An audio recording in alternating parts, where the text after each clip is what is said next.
In today's video, I'm going to teach you how to switch to Classic View in QuickBooks Online reports.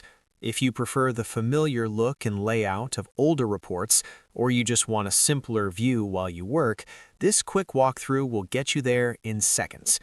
Start by signing into your QuickBooks Online company as you normally would. Once you're in, look over to the left side of your screen.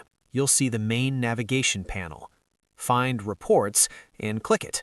If your sidebar is minimized, hover near the left edge or select the menu icon to expand it so you can see the Reports option clearly. When the Reports page opens, choose any report you want to work with.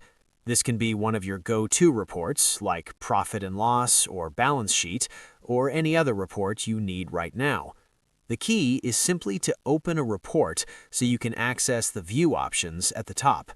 With the report open, look toward the top area of the page.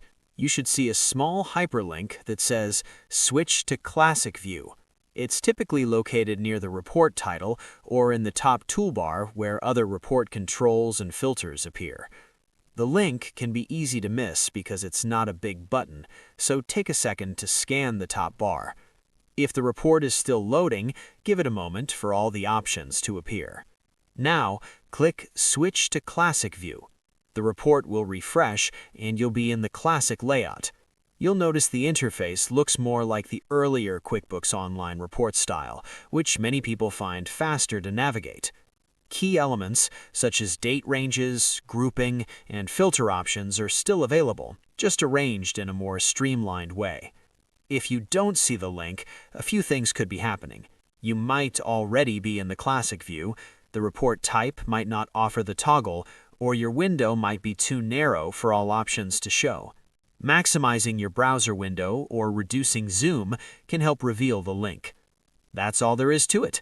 Open Reports, select any report, click Switch to Classic View, and you're set to work in a layout that feels more comfortable for you. And that's it for this video.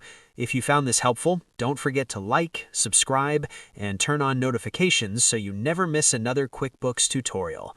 Thanks for watching, and I'll see you in the next one.